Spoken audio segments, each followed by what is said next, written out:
Think Pakistan have to get their combination right before the champions trophy. जो team में थोड़े से वीक लिंक हैं, जैसे हमारी opening partnership is very inconsistent. हमारे 7 नंबर पे हमें एक जेन्युइन बैट्समैन की जरूरत नहीं है, वहाँ पे हम किसी ऑलराउंडर को एडजस्ट कर सकते हैं। Spin allrounder would be more suited to the conditions जो हमने पाकिस्तान में हमें मिलेंगी या हमें इंडिया के खिलाफ यूएई में मिलेंगी। तो I think that's few questions that we have to answer before the Champions Trophy. Otherwise, team is on the right track. Then get you more than.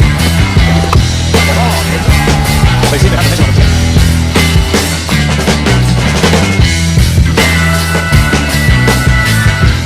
अस्सलाम वालेकुम जी, welcome to my YouTube channel. और आज south Africa और इससे पहले Australia की पाकिस्तान ने एक तो तसल्ली करा दी है कि भाई जब हम तुम्हारे मुल्क में खेलने आए तो अपने जो तुम्हारे मेन प्लेयर्स हैं उनको रेस्ट ना कराओ, पाकिस्तान को अंडर एस्टिमेट ना करो। यही किया हमने पिछली ओडीआई सीरीज में देखा, ऑस्ट्रेलिया ने यही किया, साउथ अफ्रीका ने।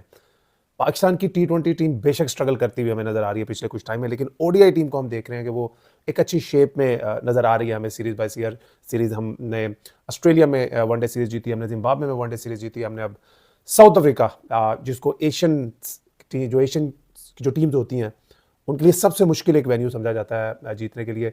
2013 से पहले तो पाकिस्तान आज तक सीरीज ही कोई नहीं जीता था।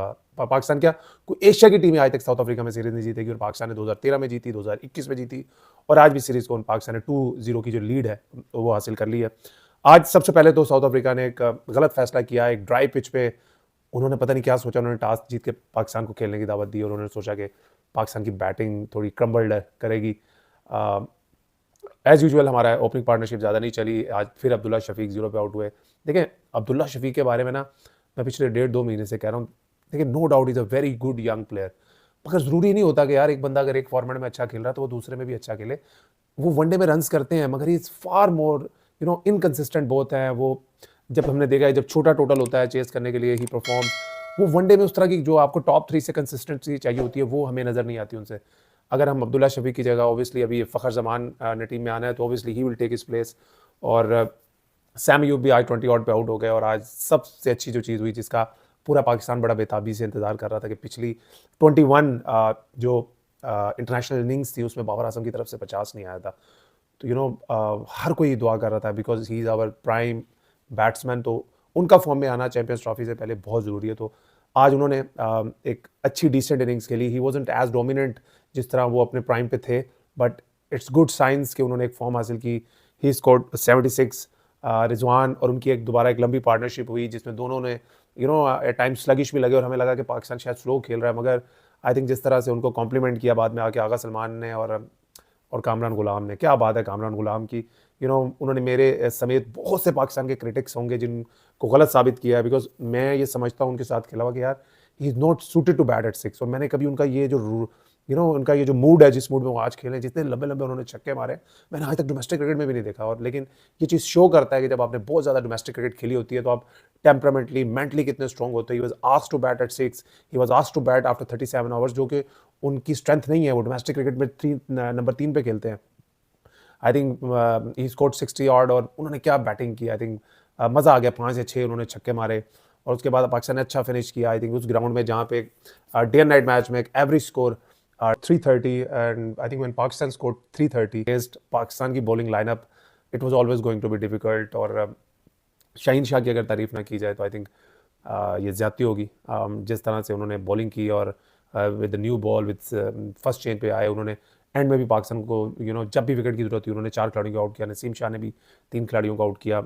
इब्रार अहमद ने बहुत तगड़ी बॉलिंग की। इब्रार अहमद ने, आप जिम्बाब्वे टूर से स्टार्ट हुए हैं, आप इस टूर पर भी देख लें, वो समझ नहीं आ रहे उनको। और एक चीज़ मुझे बड़ी हैरानगी हो रही है कि मैंने भी साउथ अफ्रीका में क्रिकेट खेली, मैंने साउथ अफ्रीका में इस वेदर में कभी बॉल इतना स्पिन होते नहीं देखा जितना वहाँ पे स्पिनर्स को मदद मिल रही थी।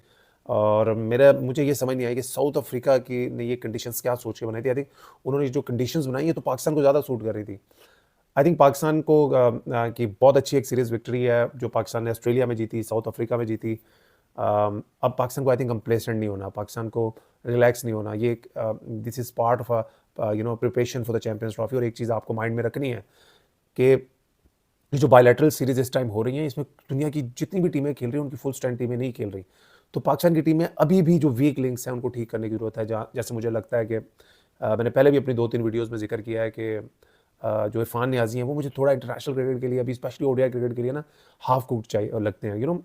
जो ओडीआई का जो एक फॉर्मेट है, ये टेस्ट क्रिकेट का एक छोटा फॉर्मेट है, और T20 और टेस्ट को मिलाएं तो एक फॉर्मेट बनता है जिसमें आपकी टेक्निक भी टेस्ट होती है, आपका टेम्परामेंट भी टेस्ट होता है, आपकी पावर रेटिंग भी टेस्ट होती है। तो आई थिंक एक स्पेशलिस्ट बैट्समैन को 7 नंबर पे खिलाना, आई थिंक ये उन पर भी बहुत प्रेशर डालने वाली बात है कि उनको बड़ी प्रेशर सिचुएशंस में उनकी बारी आती है, और उनको डोमेस्टिक क्रिकेट में इसका इतना ज़्यादा एक्सपीरियंस भी नहीं है। तो आई थिंक वहाँ पे मेरे ख्याल पाकिस्तान को कोई देखना पड़ेगा कि going into the champions trophy कि हम किसी तरह एक या तो फास्ट बॉलिंग ऑलराउंडर कंडीशंस देके या स्पिन ऑलराउंडर किसको हम कर सकते हैं। आया वो अरफात मिन्हाज ही, वो अनकैप्ड हैं अभी वनडे क्रिकेट में, तो हम कुछ कह नहीं सकते। मोहम्मद नवाज की तरफ आपने जाना है, कोई ना कोई आपको वहाँ पे ऑलराउंडर चाहिए, बिकॉज देखें ये आगा सलमान नो डाउट बहुत अच्छी बॉलिंग कर रहे हैं, मगर देखिए जिम्बाब्वे में भी उनको टर्निंग ट्रैक्स मिले, यहाँ पे भी उन्हें बॉल ग्रिप होता हुआ नजर आया। वो एज अ 6th बॉलर तो बहुत अच्छे बॉलर है वो, is not part timer, is a proper bowler. लेकिन अगर आप going into the champions trophy जो हमने पाकिस्तान के अंदर खेलने हैं मोस्टली मैचेस जहाँ पे पिचेस फ्लैट होंगी, वहाँ पे आपको 6 बॉलर चाहिए होते हैं। तो मेरे ख्याल में पाकिस्तान का अभी भी जो अगर अब्दुल्ला शफीक की जगह फ़खर जमान आ जाए, और आई थिंक अगर इरफान नियाजी की जगह अगर हम किसी ऑलराउंडर को शामिल करें, चाहे वो मोहम्मद नवाज हो, चाहे अरफात मिन्हास हो, Shadab Khan would have been ideal अगर वो अच्छी फॉर्म में होते हैं, but unfortunately he is going through a really really rough patch in domestic cricket.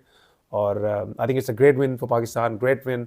एक आपने कौम को एक खुशी दी है, आप सबको मुबारकबाद, पूरे मुल्क को मुबारकबाद। देखिए बेशक उनकी फुल स्ट्रेंथ टीम नहीं थी, उनके 4-5 प्लेयर मिसिंग थे, बट जिस तरीके से पाकिस्तान ने क्रिकेट खेली है, और आई थिंक जिस तरह से टीम बड़े अच्छे बाद दोबारा वो उस तरह की यूनाइटेड लगी है, everyone is happy for each other. और आई होप इस तरह का जो टीम का माहौल है वो टेस्ट क्रिकेट में भी बने। हमने देखा कि जब से मोहम्मद रिजवान कैप्टन बने हैं तो टीम का एक जो माहौल है वो एक बड़ा यूनाइटेड सा माहौल लग रहा है। एवरीवन इज़ वेरी हैप्पी, एक दूसरे को गले, एक दूसरे से हंस हंस के बातें करें। Obviously when you are winning तो टीम का माहौल वैसा बनता है। तो आई थिंक टेस्ट क्रिकेट में भी आना चाहिए। अगर वहाँ मोहम्मद रिजवान कैप्टन नहीं भी है तो जो भी कैप्टन है, Shan Masood captain, I think वहाँ पे भी अगर आप इस माहौल में, इस एटमॉस्फेयर से, इस मूड से खेलेंगे तो इंशाल्लाह हम टेस्ट में भी साउथ अफ्रीका को हरा सकते हैं। मेरी तरफ से सारी पाकिस्तान टीम को बहुत बहुत मुबारक, हमारी कौम को बहुत बहुत मुबारक। मगर मैं फिर कहूँगा कि हमने कंप्लेसेंट नहीं होना। हमारा मेन टारगेट है चैंपियंस ट्रॉफी, वो हमारे मुल्क में हो रही है, हमने उसके डिफेंडिंग चैंपियन है। I think Pakistan have to get their combination right before the champions trophy. जो टीम में थोड़े से वीक लिंक हैं, जैसे हमारी opening partnership is very inconsistent. हमारे 7 नंबर पे हमें एक जेन्युइन बैट्समैन की जरूरत नहीं है, वहाँ पे हम किसी ऑलराउंडर को एडजस्ट कर सकते हैं। Spin allrounder would be more suited to the conditions जो हमने पाकिस्तान में हमें मिलेंगी या हमें इंडिया के खिलाफ यूएई में मिलेंगी। तो I think that's few question that we have to answer before the champions trophy, otherwise team is on the right track. और हमारी वनडे की टीम एक राइट ट्रैक पे गई है। इतना आसान नहीं है लगातार 3 अवे सीरीज जीतना, और स्पेशली एक साउथ अफ्रीका और ऑस्ट्रेलिया में।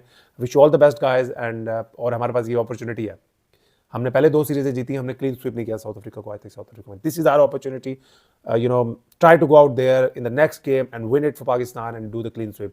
अपना ख्याल रखिएगा, इंशाल्लाह बहुत जल्द आपसे नए व्लॉग में मुलाकात होगी। प्लीज़ चैनल सब्सक्राइब कर लीजिएगा, अपनी मोहब्बत देते रहिएगा। Thank you.